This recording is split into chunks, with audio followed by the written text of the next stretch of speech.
Hello everyone, welcome back to Ifechi Family. Today's video is a story I heard recently, and there's been loads of stories like that, and I've seen videos, people uploading videos regarding similar things.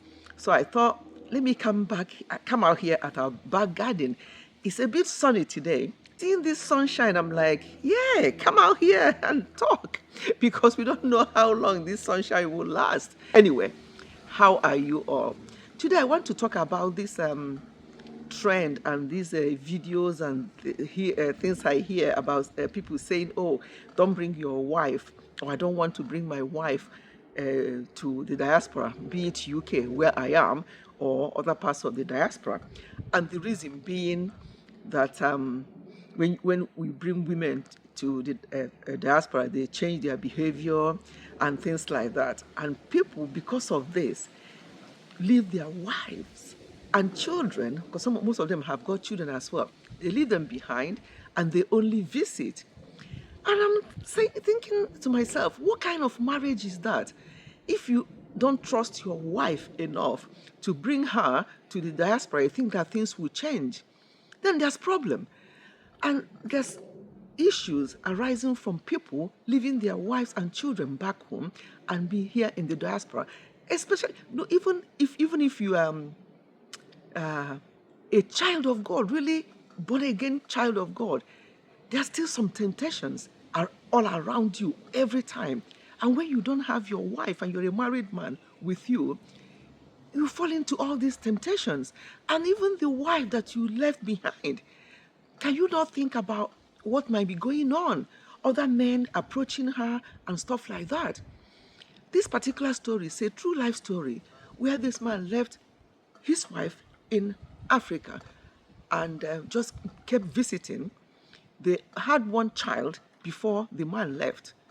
Each time he visits, he will spend about a couple of weeks or whatever. They plan it in such a way that it will be around when she will be able to get pregnant. That is when they want to have the second child. So they have the second child and the third child, and the woman was still back home, and the man only visits, not knowing that those visits that the woman already plans with people who she has been sleeping around with, so to take in around that time so that it will coincide with when her husband visits, so that she can now say that the pregnancy is from her husband. And that was what happened with the second child, with the third child. And the man kept thinking that, yes, those are his children. The woman kept it quiet as well. The children were growing.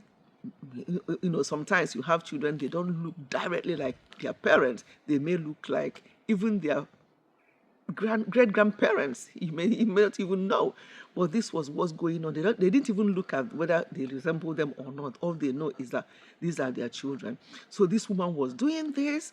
She did it the second time. So the only baby that actually belonged to the man was the one they had before he left to the diaspora. So each time he plans to visit, the woman will also plan her own thing and get pregnant, because the other man has been promising her, oh, you want to wait for your husband who is abroad. I'm sure he's with other people there, or even with white people or whatever. So you think your body is not firewood. How can you wait? And so on and so forth.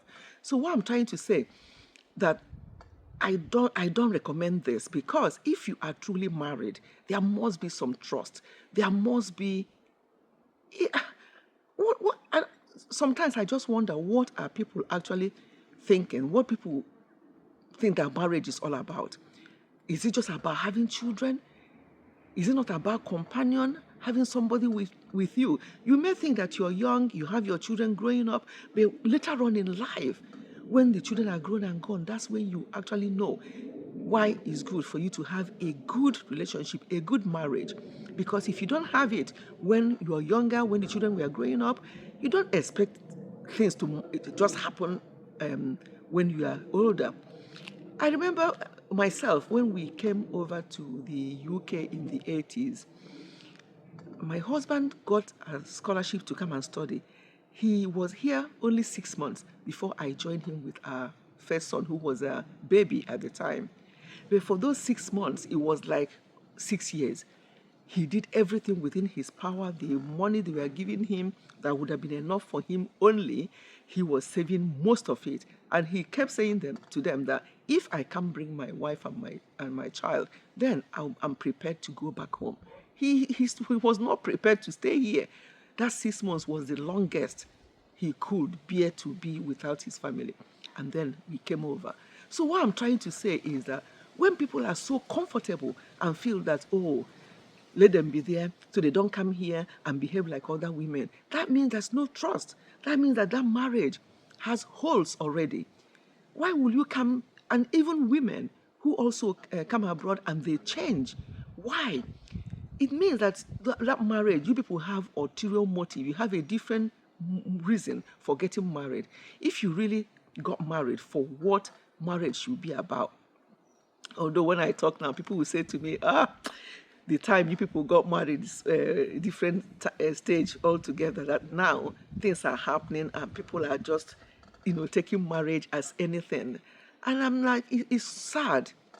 You don't really have to get married. I've always said that it's not by force that you have to get married. If you're not going to be committed to marriage, then there's no point in getting married. You can be a single person and enjoy your life and enjoy yourself. And you can, even if it's because of children, you can adopt children. There are many other ways you can have children.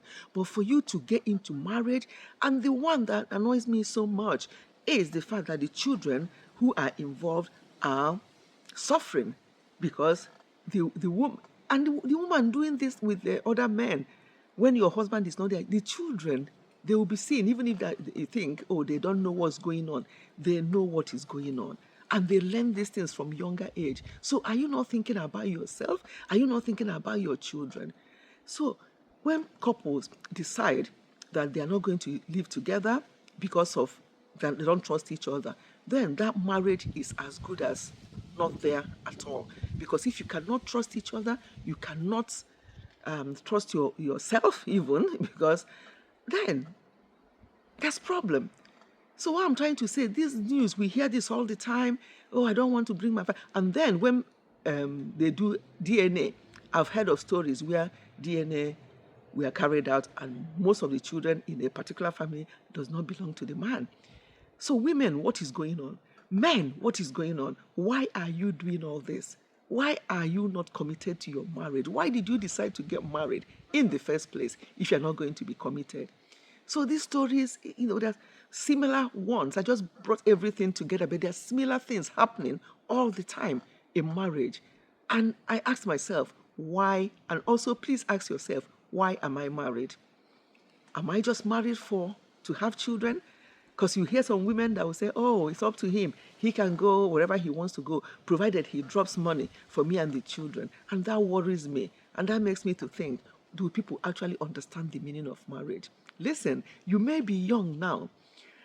I'm not saying if things are not working out or you're not happy in your marriage or there's a DV that you should remain. No, but work on your marriage, because you are going to enjoy each other even better when those children are grown and gone and it's just two of you. You have to look. No, nobody knows what lies around the corner. So please work on your marriage as much as you can.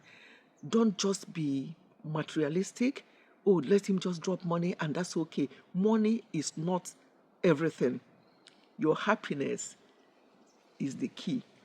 You have to be very, very intentional about your marriage and decide before you even get married whether you're going to be committed to the marriage, whether you really know why you're getting married. Ask yourself this question. Call yourself meeting before you dabble into marriage, because there's a lot of hard work. It can be enjoyed if both of you work hard in the beginning. Later on in your marriage, you keep enjoying every bit of your marriage. Thank you so much for listening. I will catch you in my next one. Goodbye and God bless.